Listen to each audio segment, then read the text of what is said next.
My sister ruined my wedding when she said, "This waitress doesn't deserve to marry a doctor." When her husband came to my office on Monday, he found out I'm the director of the hospital. My name is Alice, and I'm 34 years old. I hold the distinction of being the youngest director in the history of St. James Memorial Hospital. But for years, my sister Ashley never knew any of this. 10 years ago, I made a choice, an intentional one, to keep my success a secret. Instead of sharing my accomplishments with her, I let her believe I was just a waitress. It's not that I was ashamed of my past. I had worked as a waitress during my university years. It was a job that helped pay my way through school, and I was proud of it. But to Ashley, it had become my permanent identity. The label she used to look down on me. And for years, I played along. "Are you seriously going to work as a waitress for the rest of your life?" Ashley asked, wrinkling her nose in disapproval as she helped me pick out my wedding dress. "I can't believe David actually wants to marry you." David, my fiancé, was a highly skilled neurosurgeon.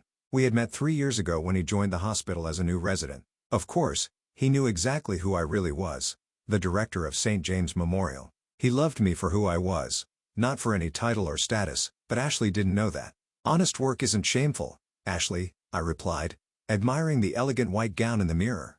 "Please," she rolled her eyes dramatically. "My husband Gunther is a plastic surgeon and makes a fortune. Do you even know how much my handbag costs?" Oh, I knew.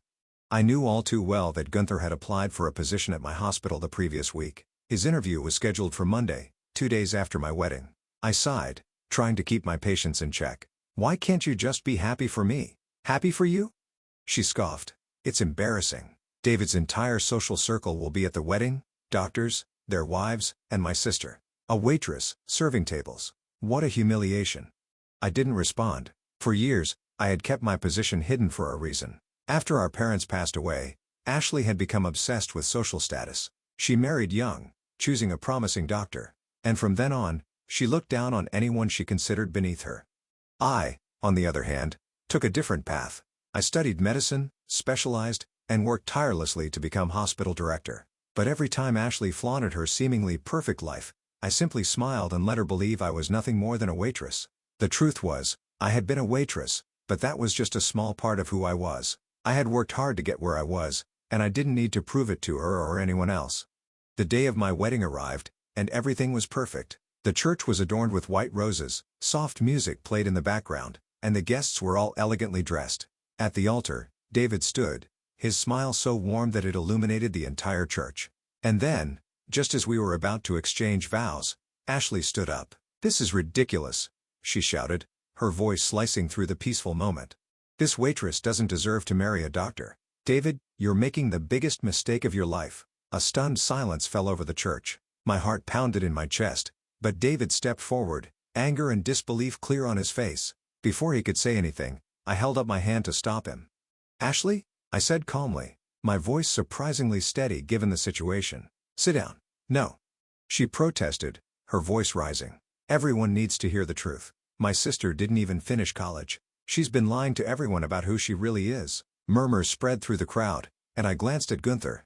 He looked utterly humiliated, shrinking into his seat. He knew the truth was about to come out, and he knew his job interview with me was scheduled for 2 days from now. "Ashley," I said again, trying to remain composed, "please don't do this."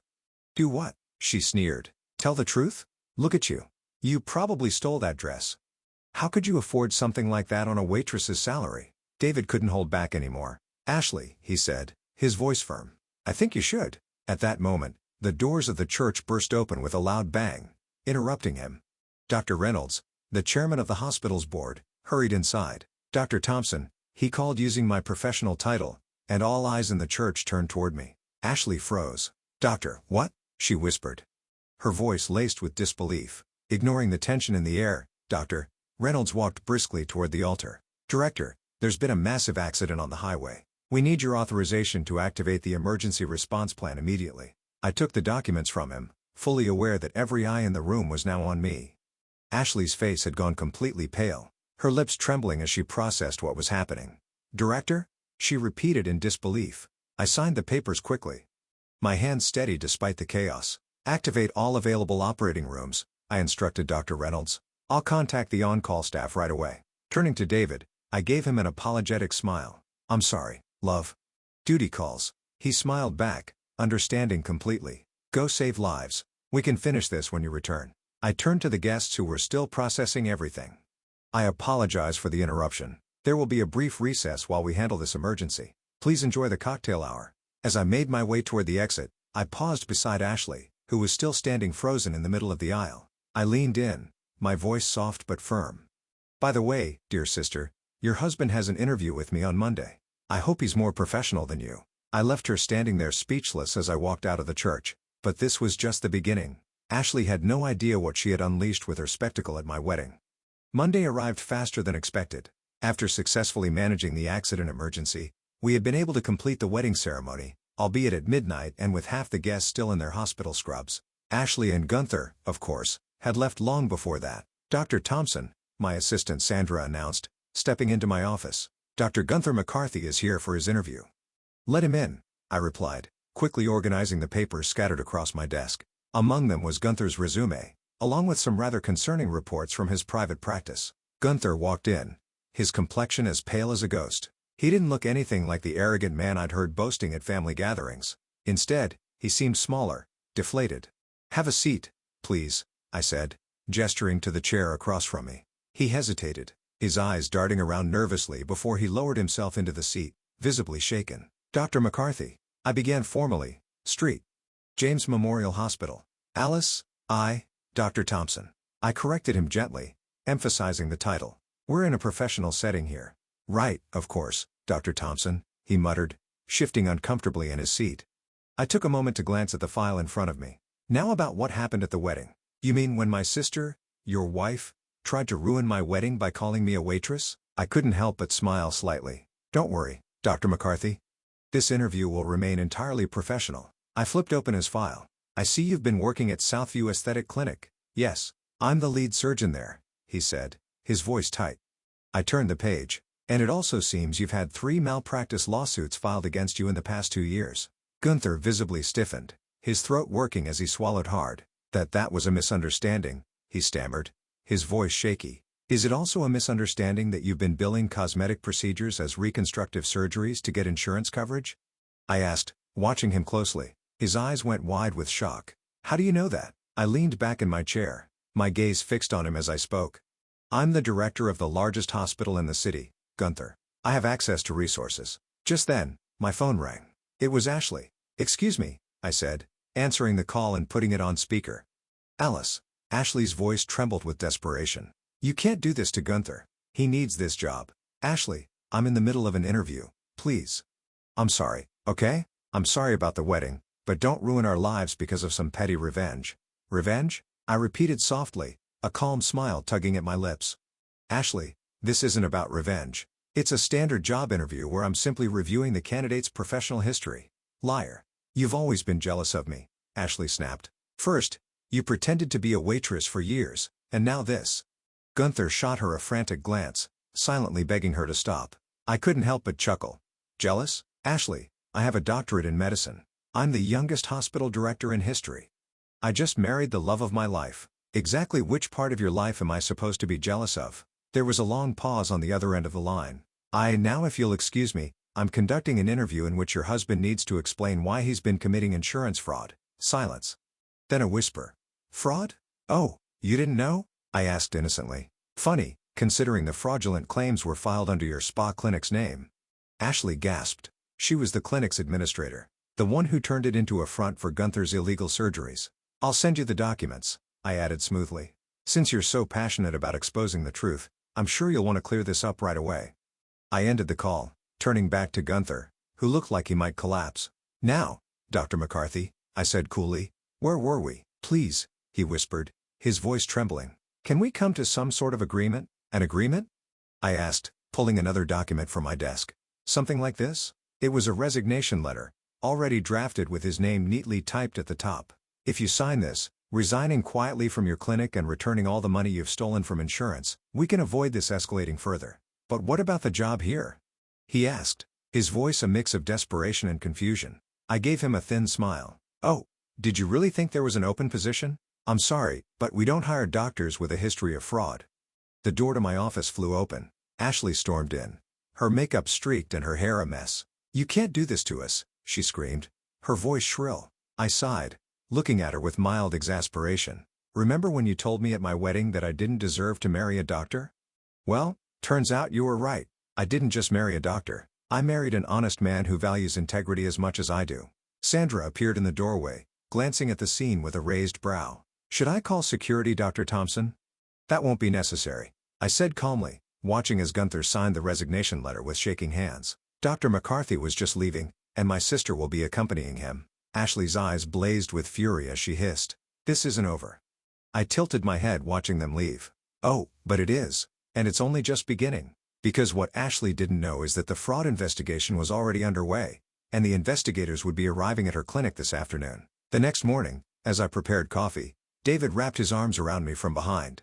"Are you watching the news?" he asked, nodding toward the television. On the screen, a reporter stood outside Southview Aesthetic Clinic, the headline boldly reading, "Prestigious Clinic Under Investigation for Insurance Fraud." "Ashley's been calling all night," I said, turning off the television. "She left 47 voicemails." David kissed my cheek, his voice gentle. "Did you listen to them?" "Only the first one," I said with a small smile. "She went from calling me a vindictive witch to begging for help in a matter of seconds." My phone vibrated again. This time, a text message lit up the screen. "Please, sister, we're losing everything. Mom and Dad wouldn't have wanted this." The words stung more than I cared to admit. I felt the anger simmering within me, threatening to boil over. Now after everything, now she remembered our parents. David, ever sensitive to my mood, tightened his embrace around me, his hand brushing lightly against my shoulder. "You don't have to respond," he murmured, his voice calm and soothing.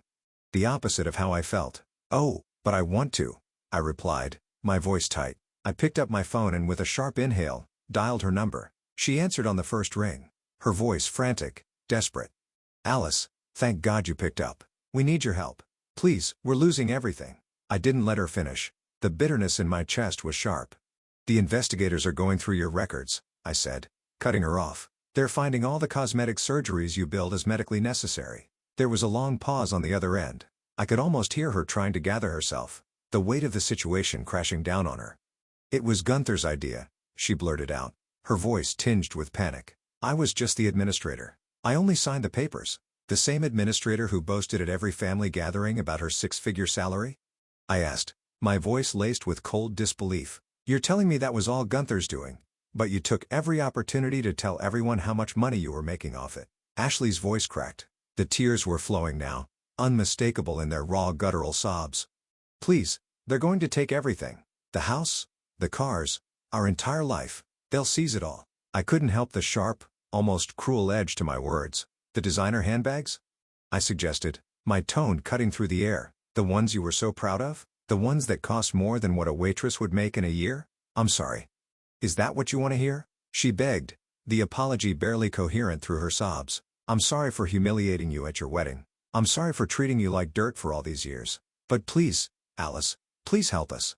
I sank deeper into the couch, my fingers white-knuckling the phone, my body tense as I steeled myself. "Ashley, do you know why I kept my position a secret for all those years?" I asked, my voice quiet, but full of emotion. She hesitated. "To get revenge?" "No," I said, my voice firm now, the calmness masking the years of frustration. "I wanted to see who you really were. Every time you belittled me, every time you mocked my job as a waitress, you showed me exactly who you are. You made it so easy for me to see the kind of person you've always been." "Alice," she started, but I cut her off before she could finish. "And you know what else I discovered while investigating Gunther's fraud?" I continued, my voice unwavering. "Several of his patients suffered severe complications after his surgeries, disfiguring complications. People trusted him with their bodies, and he put money before their safety. And you were the one who helped make all that possible." She started to shout back, but her voice faltered. "That's not my fault," she protested, her voice panicked, defensive. "Isn't it?" I asked, not letting her off the hook. "You ran the clinic. You saw the patient complaints. You knew about the complications, but you were too busy flashing your new handbags and talking about your lavish lifestyle to care about any of it." There was a long silence on the other end of the line. And in that moment, I almost felt a sense of satisfaction at her inability to defend herself. But before I could say anything more, the doorbell rang, sharp and insistent. David, ever the attentive husband, stood and walked to the door without a word. "Dr. Thompson?" A firm, authoritative voice called from the doorway. It was Detective Reynolds. His presence this early in the morning told me everything I needed to know. The investigation was moving forward at full speed. "I'm sorry to disturb you so early," he said, stepping inside with an air of professionalism that matched the weight of the situation. He was holding a thick folder under his arm, the kind that usually signaled something serious. "But we need your official statement regarding the McCarthy case." I nodded, acknowledging his presence with a curt gesture, but I didn't hang up on Ashley. I couldn't. She needed to hear this. Still holding my phone, I took a deep steadying breath and turned my attention back to the conversation at hand. "Ashley," I said, my voice cool but direct, "the detective is here. Do you want the truth? Because I wasn't the one who started this investigation. It was one of Gunther's own patients, a woman who nearly died from a post-operative infection. My investigation just confirmed what was already suspected."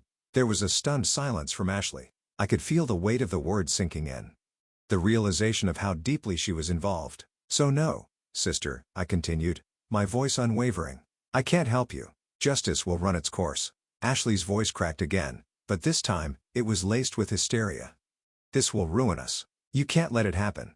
"No, Ashley," I said sharply, my voice cutting through the air like a knife. "You ruined yourselves, you and Gunther, and you didn't just destroy your own lives.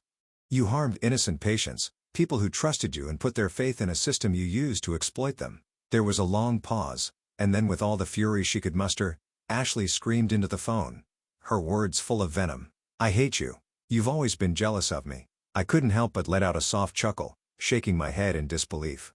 "Jealous?" I repeated, amusement creeping into my voice despite the anger bubbling just beneath the surface. "Ashley, I'm the director of one of the most prestigious hospitals in the country. I have a husband who loves me for who I am, not for the size of my bank account. And most importantly, I can look at myself in the mirror every morning knowing I do what's right." She didn't answer immediately. For the first time, I heard the fragility in her voice, the realization perhaps that she had lost everything. "Alice," she whispered, her tone now small as if the weight of her actions had finally broken through her defiant exterior. "Goodbye, Ashley," I said, my voice final and resolute. "I hope prison teaches you a thing or two about humility." Without another word, I ended the call. The silence on the other end, a loud echo of what was now irrevocably over. I turned to Detective Reynolds, who had been quietly watching me. His expression unreadable but understanding. Without a word, I walked toward the entryway, ready to sign my statement. I knew the wheels of justice were already turning, and that my role in this mess was coming to an end. But there was something that still lingered deep inside me, a quiet satisfaction that no matter what happened next, I had made the right choice. Thanks for watching. If you enjoyed the story, like the video and subscribe to our channel. This is Revenge Scales, where justice always finds its way. See you next time.